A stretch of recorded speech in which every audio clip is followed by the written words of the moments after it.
Tu és a minha luz, a minha salvação, e a ti me renderei. Olá, tudo bom com você? Mais uma vez estamos aqui neste breve, mas maravilhoso encontro, pelo menos para mim, a oportunidade de podermos conversar um pouco mais sobre a Palavra de Deus. Essa semana nós temos aí dois assuntos para iniciarmos, né, o nosso programa. Um deles, felicitando todas as mães, né, pelo seu dia, pedindo a Deus que as abençoe, que as guarde e que possa dar a elas também um coração cheio de alegria por ter essa oportunidade de participar da criação divina, que cumprindo a ordem que Deus mandou, né, que era que o homem preenchesse a terra. Esse é o papel da mãe. É claro que nós estamos numa fase no mundo em que muitas mães estão tristes por conta dessa doença terrível, muitas mães perdendo seus filhos, muitos filhos perderam suas mães, mas o Senhor tem um lugar preparado aonde essas mães e esses filhos irão se encontrar novamente e a alegria irá mais uma vez preencher os corações dessas famílias que entregaram as suas vidas a Jesus. Gostaria de convidar você a estar assistindo conosco a mensagem deixada aqui na página do Clube da Tatiana. A gente vai estar colocando para você aí uma mensagem linda e maravilhosa. Minha filha, ela é uma deficiente visual e ela lê em braille e costuma deixar umas mensagens maravilhosas para a gente lá no Clube da Tatiana. Então, se você puder fazer uma visita à página dela também, né? E assim você vai estar ouvindo essa mensagem que ela deixou em especial para os Dias das Mães. Feliz Dia das Mães, melhor mãe do mundo. Com você aprendi o que é amor. Com você aprendi o que é fé. Com você aprendi o que é verdade.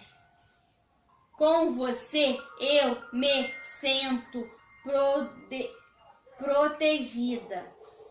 Com você eu fico muito mais feliz. Com você aprendi a ser responsável. Com você aprendi a dar valor às coisas. Com você aprendi tudo que sei hoje. Obrigado por tudo, minha mãe. Você sempre será a melhor mãe do mundo. Eu te amo.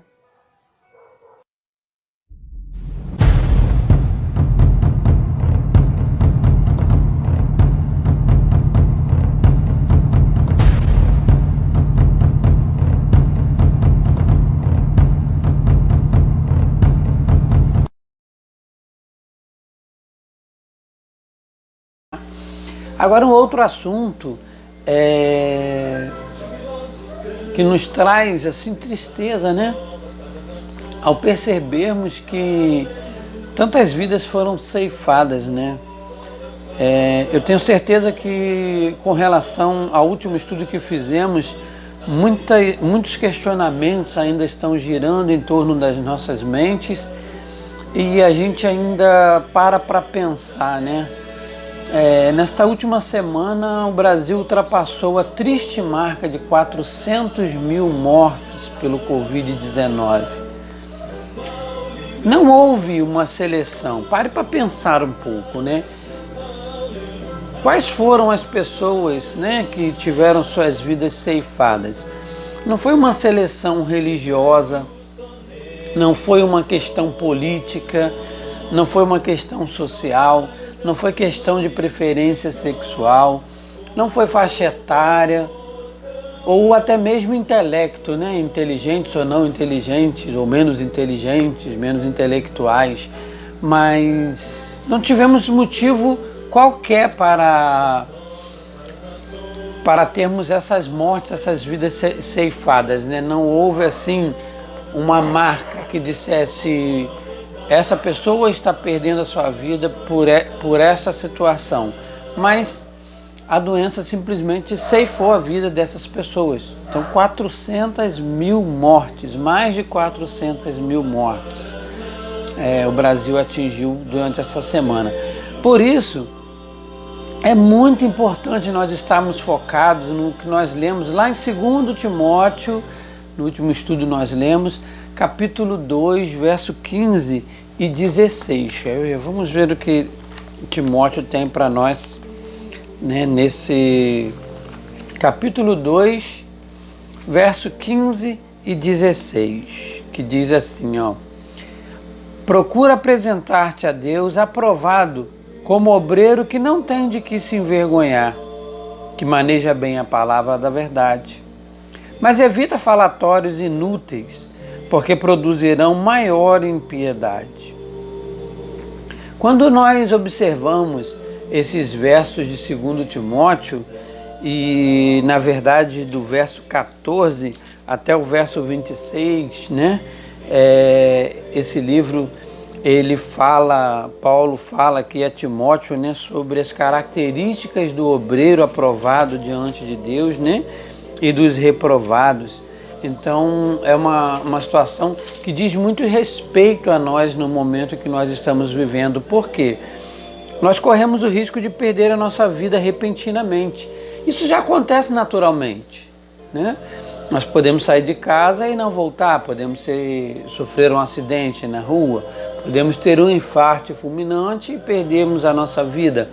Mas mais do que nunca, essa situação está propensa a acontecer a qualquer um de nós. Quantas pessoas saudáveis de repente foram fazer um exame e descobriram que estavam acometidos dessa doença, deram entrada em hospitais, em atendimentos médicos e dali não saíram mais.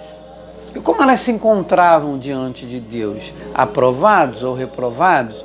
Porque o evangelho que se prega hoje é o evangelho onde todos estão salvos. E realmente todos estão salvos pela graça de Cristo. Mas quando a graça alcança, há mudança. E Paulo aqui diz que a gente tem que se apresentar diante de Deus aprovado. Então haverão pessoas que se apresentarão diante de Deus reprovados. No final das contas, todas essas mais de 400 mil pessoas, somente no Brasil, eles eram o quê? Seres humanos. Seres humanos como eu, como você, como qualquer outra pessoa de nossa família. E como humanos, esses mais de 400 mil almas estavam o quê? Carentes do perdão divino. Quantos estavam inquietos, atormentados, mesmo tendo suas religiões, mas estavam carentes do entendimento que apenas um nome leva ao Criador. Apenas o nome de Jesus é capaz de nos colocar diante daquele que criou toda a humanidade, diante daquele que está nos preparando um lugar especial para nós habitarmos novamente. Por outro lado, muitos desses 400 mil estavam preparados para o encontro com Jesus. E quantos deles não foram descansar tranquilos, pois sabiam que estavam depositando a sua confiança na pessoa correta e descansaram em Cristo? Então, eu quero com você hoje estar refletindo nesta mensagem, neste momento em que nós estamos vivendo. E nada melhor do que pedirmos a Deus a orientação do Espírito Santo, a fim de que nós possamos estudar a palavra de Deus e entendê-la como Ele deseja que nós entendamos. Vamos orar? Senhor, nosso Deus e Pai Celestial, Tu que és um Deus maravilhoso, Senhor. Tu que conheces a vida desde o princípio e já sabe também o fim. Contudo, dentro da Tua grandiosidade, dentro da Tua benignidade, dentro da tua justiça, tu colocaste para nós o direito de escolha. Somos nós quem escolhemos onde é que nós queremos estar no futuro. Se o Senhor não fosse um Deus de bondade, um Deus de liberdade, o Senhor jamais poderia nos permitir estarmos perdidos, pois até a perdição é uma escolha que fazemos. E se nós queremos, o Senhor irá permitir que isso aconteça, de tão bondoso que o Senhor é.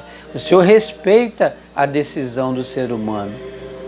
Por isso colocaste, ó Deus, aquela prova no início, no jardim, aonde nós podíamos então fazer a escolha de obedecer-te, evitando comer aquele fruto, ou tomar posse de tudo como se fosse nosso e sofrer assim as consequências de estarmos desobedecendo a ti. Por isso nós também sabemos e temos consciência de que o que nos ocorre hoje é em função dessa desobediência. Mas tudo isso no final irá revelar a tua grandiosa bondade, a tua grandiosa misericórdia. E o universo inteiro então se alegrará porque conhecerá que o Senhor é maior que tudo, não simplesmente na condição de demonstrar o teu poder, mas porque todo o universo irá amar, porque o Senhor deu a liberdade a fim de que nós pudéssemos escolher amá-lo. Abençoa cada mãe, acalenta cada coração, Senhor, que está precisando neste momento do teu amparo, do teu auxílio. Visita cada família. Esteja conosco também agora no estudo da tua palavra, derramando sobre nós o poder do teu Santo Espírito. É o que nós pedimos e agradecemos em nome de Jesus. Amém.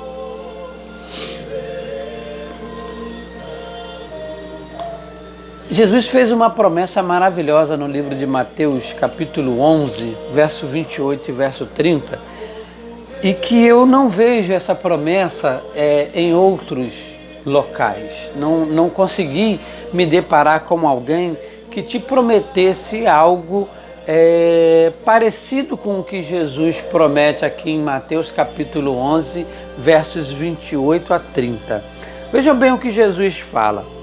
Venham a mim todos os que estão cansados e sobrecarregados, e eu darei descanso a vocês.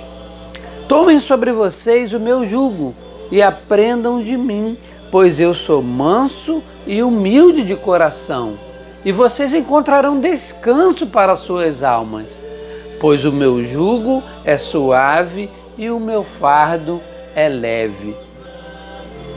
Queridos, vejam bem, Jesus está aqui fazendo uma promessa, dizendo que o que Ele tem para nós é mais leve do que o fardo que nós carregamos. Que coisa maravilhosa!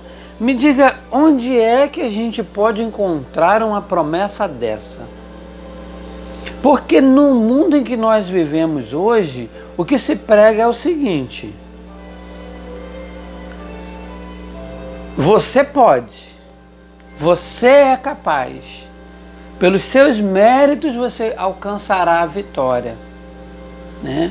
Esforce-se, não olhe para o lado, deixe os outros para trás, só importa aquilo que você enxerga à sua frente. Estabeleça um objetivo, um alvo e lute para alcançá-lo. Se você não desanimar no caminho, você alcançará a vitória. É isso que o mundo prega, que nós por nós mesmos podemos alcançar tudo aquilo que desejamos. Se você colocar como objetivo da sua vida ter um grande carro e você lutar por isso, você vai conseguir. Se você quer ser dono de um iate, você vai conseguir. Se você quer ser um vencedor, um grande empreendedor, hoje as redes sociais estão nos bombardeando com situações de empreendedorismo. Por quê? Você está preso em casa, você está dentro de uma quarentena, louco para fazer algo útil da sua vida e ganhar dinheiro. Então, enquanto você fica vendo todas essas propagandas, as pessoas que iniciaram essas propagandas alcançam um grande número de visualizações e elas realmente começam a ganhar dinheiro, a coisa funciona para elas. Mas aqueles que iniciaram começaram pensando em você que está parado em casa, desejoso de realizar algo, alguma tarefa, além de ocupar a sua mente, começar a ganhar algum dinheiro porque você está precisando disso. Então você pode ser um empreendedor e você vai lá e luta e não dá tão certo. Sabe por quê? Ao contrário de trocar o fardo contigo, assim como Jesus fez, essas pessoas maliciosamente colocam o fardo dela nas suas costas. E você começa a carregar o peso de uma derrota, porque você não alcançou aquilo que aquela explicação que foi dada lá na grande reunião, né? Na live que foi feita, daquele grande empreendedor, daquele cara de sucesso, não funcionou na sua vida, mas na dele funcionou. E ele te mostra um monte de notas de dinheiro e a coisa funciona. Então esse é o fardo que o mundo coloca nas suas costas. Mas o fardo que Jesus faz com você, por isso que eu disse que eu não vejo ninguém que faça uma promessa como essa. Está cansado? Vem a mim. Está sobrecarregado? Vem a mim. E eu te darei o descanso, te darei a paz. Tomem sobre vocês o meu jugo e aprendam de mim, pois eu sou manso e humilde. Jesus não andava preocupado com o amanhã, porque o amanhã estava nas mãos de Deus. Não era que Jesus fosse relapso, mas ele se preocupava em ter aquilo que era suficiente. Além de ter o poder de trazer essa mesma paz, porque quando todos tiveram fome, Jesus multiplicou os pães. Quando pessoas estavam doentes, Jesus as curava. Quando pessoas morreram, Jesus ressuscitou. E deixou esse mesmo poder para os seus apóstolos. Né? As roupas de Paulo, a sombra de Pedro eram capazes de fazer milagres, curar pessoas e até ressuscitar pessoas. Né? Paulo, ao pregar, né, lá no livro de Atos, e aquele jovem então vem a falecer porque dorme no segundo andar e cai, Paulo deita sobre ele e pede a Deus que devolva a vida àquele rapaz, e Deus assim o faz. O fardo de Cristo era o que Paulo estava carregando e com isso conseguia distribuir com as outras pessoas. E Jesus ainda promete que nós encontraremos descanso para as nossas almas, para as nossas vidas. Ele não está dizendo que vai ser um descanso só lá na eternidade, porque quando ele diz alma aqui, ele está dizendo ser humano, como a gente já explicou antes.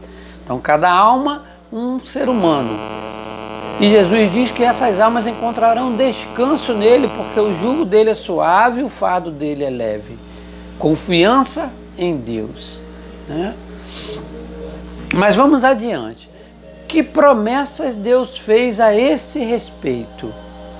O segundo livro de Pedro, capítulo 3, verso 13, diz assim, ó: todavia, de acordo com a sua promessa, esperamos novos céus e nova terra, onde habita a justiça. Então haverá um novo céu, uma nova terra de justiça, onde todos serão iguais perante Deus. Agora veja também os versos 14 e 15 do mesmo livro de Pedro, né? 2 Pedro 3, verso 13, e agora 14 e 15. Portanto, amados, enquanto esperam essas coisas, empenhem-se para serem encontrados por Ele em paz, imaculados e inculpáveis. Paulo disse isso e agora Pedro está confirmando. A Bíblia, ela se confirma, né? Então Paulo disse para a gente se encontrar aprovado, como obreiro aprovado diante de Deus. E agora Pedro vem e diz a mesma coisa no verso 14 de 2 Pedro, capítulo 3.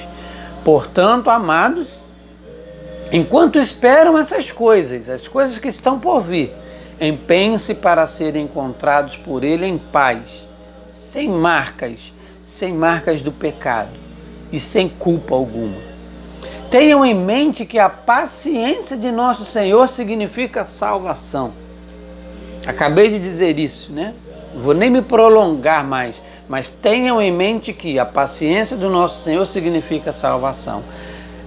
Não quer dizer que isso seja fácil. Se eu disser para você que sou uma pessoa paciente, que tudo isso aqui se cumpre com perfeição na minha vida, eu estarei mentindo para você.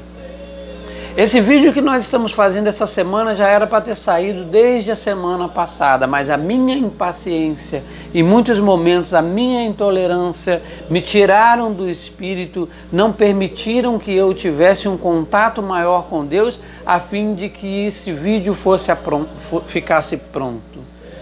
Meu espírito não estava ligado a Deus o suficiente para que eu pudesse falar com você sobre a palavra de Deus e sobre as maravilhosas promessas de Deus. Então é assim que nós como seres humanos vivemos. Como Paulo disse, né? A nossa luta não é contra a carne, mas contra o espírito, potestades, né? E principados. Então estão ao nosso redor preparando situações e momentos em que as coisas não funcionem, não deem certo, para que nós não consigamos fazer a obra que devemos fazer. E é por conta disso que nós vivemos uma vida onde tudo que nós esperamos é milagres. Parece que nós como cristãos não nos sentimos satisfeitos se não houver milagres, porque o milagre tem a tendência de provar que o Espírito de Deus está conosco, mas nem sempre é assim. O verdadeiro e maior milagre que nós podemos encontrar na Bíblia, além de a morte e ressurreição de Jesus para que o homem viesse alcançar a salvação, está justamente na restauração desse planeta. Como nós estamos vendo aí, o Fantástico tem apresentado a 6ª extinção em massa do planeta Terra. Será que isso vai chegar a acontecer? Ou será que Jesus voltará antes desse momento? Será que já está na hora do ressoar da trombeta e Jesus Cristo se apresentar nas nuvens do céu? Porque Deus está louco para nos dar de presente aquilo que Ele nos prometeu em Apocalipse 21. Está descrito, Ele descreveu para João. João foi levado à Nova Jerusalém, ele foi levado àquele momento em que a Nova Jerusalém seria estabelecida aqui na terra e foi permitido a João assistir este momento, para que ele pudesse relatar. E o próprio anjo, o próprio Jesus diz que ele deveria registrar isso. Vamos ver Apocalipse 21, mas vamos aos versos 2 e 3. Tá? Então vi novos céus e nova terra, pois o primeiro céu e a primeira terra tinham passado. O mar já não existia. Vi a cidade santa, Nova Jerusalém, que descia dos céus. Você quer um milagre? Você quer um milagre que você possa ver aqui e acreditar. Você quer ver alguém levantado uma cadeira de rodas e sair andando. Mas você consegue imaginar uma cidade inteira descendo dos céus? O Monte das Oliveiras se abrindo e a cidade sendo colocada entre as partes abertas daquele monte? Em Apocalipse 21 você vai encontrar as dimensões da cidade santa. É mais do que... é o dobro de distância daqui a Brasília. 2.100 quilômetros por um lado, 2.100 quilômetros para o outro, 2.100 quilômetros de altura. É o que está escrito em Apocalipse. Agora não me lembro o verso, mas é nesse mesmo capítulo 21. Daqui a Brasília são 1.200 quilômetros, então é metade da cidade santa daqui a Brasília. É como se fosse uma cidade do tamanho do Brasil inteiro. Você tem condição de acreditar nesse milagre, você tem condição de acreditar de que isso vai acontecer? Então vi novos céus e nova terra, pois o primeiro céu e a primeira terra já tinham passado e o mar já não existia. Vi a cidade santa, Nova Jerusalém, que descia dos céus e da parte de Deus, preparada como uma noiva adornada para o seu marido. Ouvi uma forte voz que vinha do trono e dizia: Agora o tabernáculo de Deus está com os homens, com os quais ele viverá. O tabernáculo de Deus está com os homens, com os quais ele viverá. Eles serão os seus povos, e o próprio Deus estará com eles, e será o seu Deus. Apocalipse 21, verso 2 e 3. Aí vem o verso 4. E ele enxugará dos olhos toda lágrima. Não haverá mais morte, não haverá tristeza, nem choro, nem dor, pois a antiga ordem já passou. Aquele que estava sentado no trono disse, agora sim, né? Jesus dizendo a João, estou fazendo nova todas as coisas, e acrescentou, escreva isto, pois essas palavras são verdadeiras e dignas de confiança. Você está esperando um milagre para poder pagar a sua conta de luz? Você está esperando um milagre para fazer a sua compra do mês? Você está esperando um milagre para restaurar a saúde daquele que está enfermo na sua casa? Você está esperando um milagre para pagar a prestação do seu carro? Mas olhe esta promessa, escreva isto, pois estas palavras são verdadeiras e dignas de confiança. Uma cidade inteira descerá dos céus e será posta sobre a terra.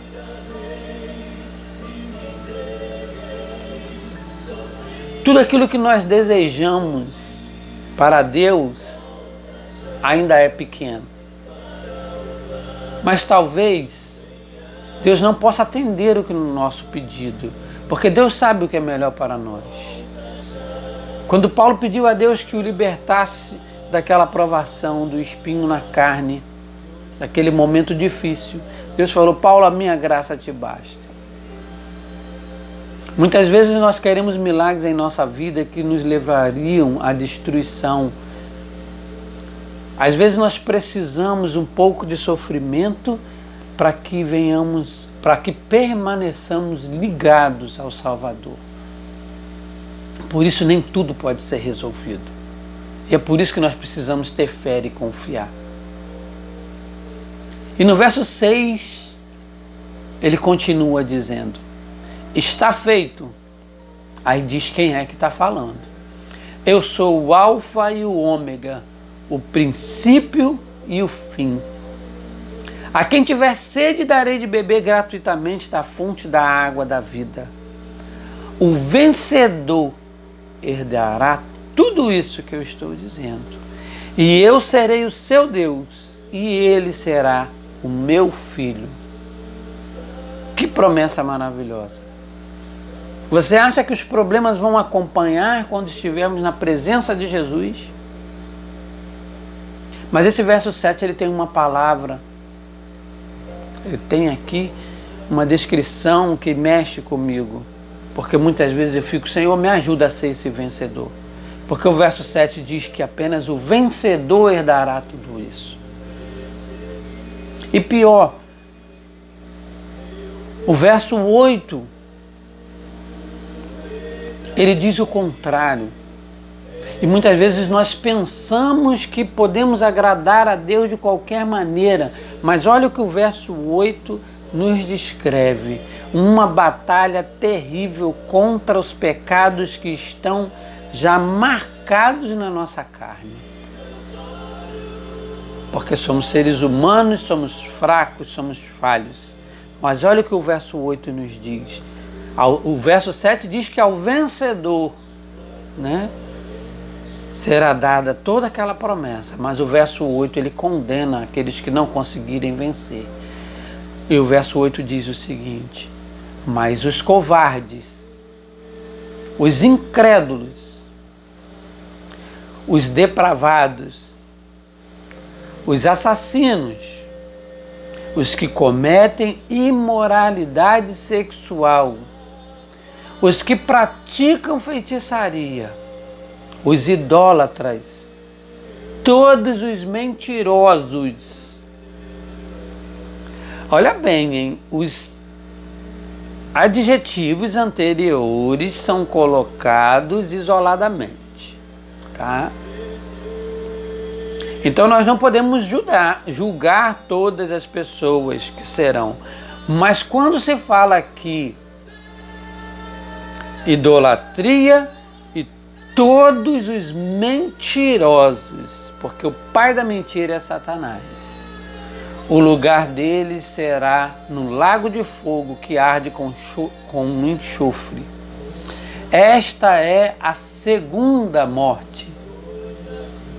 Esta é a segunda morte. Até agora nós estudamos a primeira morte, lembra?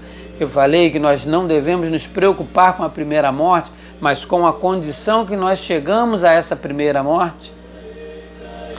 E aqui, Jesus está falando no verso 8 de Apocalipse, capítulo 21, que os covardes, incrédulos, depravados, assassinos, os que cometem imoralidade sexual, os que praticam feitiçaria, idolatria e a mentira,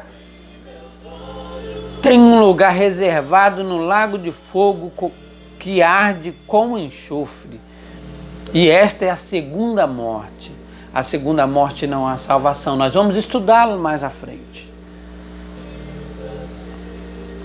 Porque a segunda morte ocorrerá quando tudo estiver estabelecido na terra. E após o estabelecimento da justiça e a restauração do planeta, aquele que passar pela segunda morte não poderá retornar mais, porque não achará lugar para ele diante da glória de Deus. E tem mais. O verso 27 faz uma descrição de quem não entrará na cidade santa. Algumas pessoas acham que eu sou muito pessimista quando prego a palavra, porque a palavra ela é uma palavra que traz esperança. Mas eu acho que tem muita gente pregando esperança. Mas esquecem de te dizer que tem que haver uma mudança. E eu não consigo acreditar em aceitar a Jesus sem mudar o meu comportamento. Então no verso 27 há mais uma descrição de quem não vai entrar na cidade santa. Apocalipse 21, verso 27. Nela jamais entrará algo impuro, nem ninguém que pratique o que é vergonhoso ou enganoso. Você é um espertinho, consegue tirar proveito da vida do seu amigo, do mais necessitado. Você não entrará no reino dos céus se não se arrepender e deixar de fazer isso que você anda fazendo. Você traz motivo de vergonha para as pessoas, para os seus familiares. Lembra honrar pai e mãe, lá nos 10 mandamentos? Honrar a sua esposa, seu casamento. Você pratica algo que é vergonhoso, que traz vergonha para você e para outras pessoas, e principalmente para o Deus que te criou, não entrará no reino dos céus. Aí diz, mas, porém, né? Unicamente aquele cujos nomes estão escritos no livro da vida do Cordeiro. Há um livro com Jesus, o qual, ao encontrarmos o perdão em Cristo, ainda que continuemos lutando contra o pecado que habita em nós, ainda que sejamos tentados a cometer esses pecados, mas fomos vencendo de fé em fé, de vitória em vitória, a cada dia, o nosso nome estará escrito no livro da vida do Cordeiro. Temos que tomar cuidado para ele não ser riscado. Então entrarão na cidade santa todos aqueles que têm os seus nomes escritos no livro da vida do Cordeiro. Se você está crendo no nome de Jesus, mas acredita que poderá entrar no céu de qualquer maneira, você está enganado. O diabo tentou enganar a Cristo, prometendo a Cristo tudo aquilo que pertencia a Deus. E a mesma coisa ele faz conosco hoje. Ele tenta fazer com que nós venhamos a cair em suas ciladas para não herdarmos o reino dos céus. A salvação está em Jesus, mas a salvação em Jesus traz mudanças.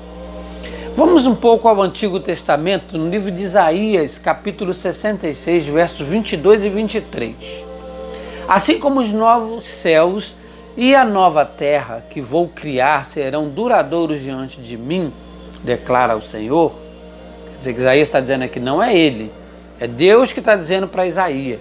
Tá? Isaías está escrevendo aquilo que está sendo declarado a ele, né?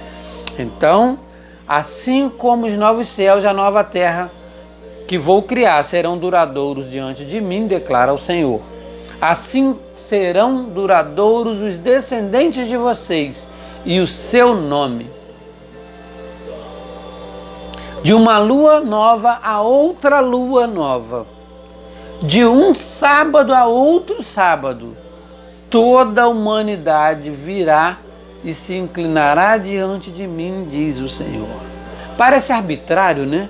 De uma lua nova a outra lua nova, de um sábado a outro sábado, toda a humanidade virá e se inclinará. Mas esse se inclinará é uma coisa feita com alegria. Você que tem o costume de ir a shows de cantores e tal, você passa pelos apertos, nos portões apertados para entrar e para sair, você é quase pisoteado, mas há uma alegria no seu coração porque você está ali acompanhando o seu ídolo. Cuidado com isso, tá? Os grandes nomes, os grandes sucessos, eles têm que trazer alegria para nós sim, porque nós somos seres humanos e nascemos com talentos para nos alegrar. Mas cuidado com tornar essas pessoas os seus ídolos. Mas você vai a esses shows e você se sente feliz quando alcança um local perto do palco, ainda que apertado, que comprimido no meio da multidão. Agora imagine, você estará se inclinando diante do Deus Criador de todas as coisas e da glória maravilhosa que emana do trono do nosso Senhor Jesus Cristo. E você se alegrará por poder fazer isso, porque você estará salvo. Então é isso que nós faremos na eternidade, alegria eterna. E para quem Deus preparou tudo isso então? Deus preparou esse novo lar para aqueles que o amam. É preciso amar a Jesus, é preciso amar a Deus. Quem deseja estar nessa nova terra deve amar a Jesus e obedecer os seus mandamentos. Mas como saber se estou no caminho certo? Jesus mesmo diz qual o comportamento daqueles que o amam. No livro de João, capítulo 14, verso 15, Jesus diz o seguinte: aquele que me ama guardará os meus mandamentos. Aquele que me ama guardará os meus mandamentos. Isso quer dizer que não é vivendo de qualquer maneira que eu chegarei ao céu. Há uma condição para que eu chegue ao céu. Eu preciso amar a Deus acima de todas as coisas e guardar os mandamentos de Deus. Mas eu preciso entender que mandamentos são esses. E isso a Bíblia pode te dizer. Não pense que Deus vai resumir mandamentos e retirar uma parte deles, que qualquer coisa agrada a Deus, né? Mas isso também é um outro estudo. Quais são os mandamentos? O que Jesus realmente quis dizer com suas palavras? Amar a Deus sobre todas as coisas e o próximo como a ti mesmo. Isso está escrito lá no Antigo Testamento também. Não se engane achando que Jesus chegou e disse essas palavras porque estava mudando a lei de Deus. Jesus repetiu essas palavras porque era esse resumo que o povo de Deus, no período de Cristo, os judeus, usavam para definir os 10 mandamentos. Mas essa frase está escrita no Antigo Testamento também, assim como os 10 mandamentos detalhados, né? Mas nós vamos ver isso mais à frente. Hoje nós precisamos nos alegrar com a certeza de que a salvação existe, está aberta a todos nós e que a oportunidade de nos encontrarmos com todos aqueles que já se dirigiram ao descanso para no momento certo se encontrar com Jesus, ela é muito grande, ela existe e nós poderemos nos alegrar novamente com nossos entes queridos.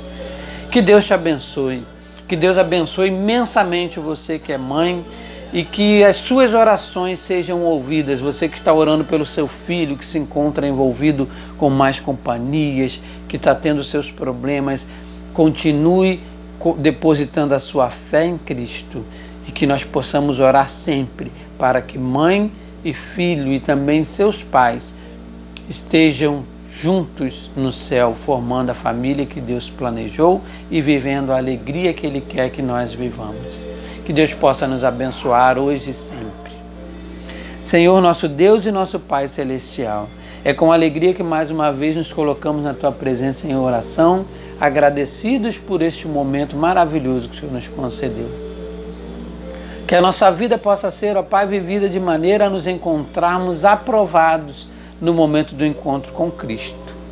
E que nós possamos nos entristecer com o pecado e nos alegrar com as vitórias quando percebemos que o Senhor nos concedeu a vitória. Dá-nos, ó Deus, a condição de vencermos esse momento, porque a Tua palavra e o Senhor nos prometeu que junto com as provações viriam as maneiras de sermos libertos e vencedores. Por isso nós acreditamos que somos mais do que vencedores em Cristo Jesus, pois seremos chamados Teus filhos e nosso Senhor Jesus será o nosso querido irmão.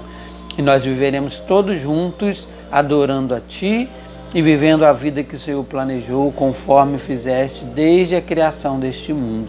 Tem misericórdia de nós por sermos ainda pecadores. Habita em nós através do Teu Santo Espírito. É o que nós pedimos e agradecemos em nome de Jesus. Amém. Que Deus te abençoe e abençoe imensamente o seu lar, que seus planos possam dar certo de acordo com a vontade de Deus. É o que eu mais desejo neste dia e sempre. E até o nosso próximo encontro.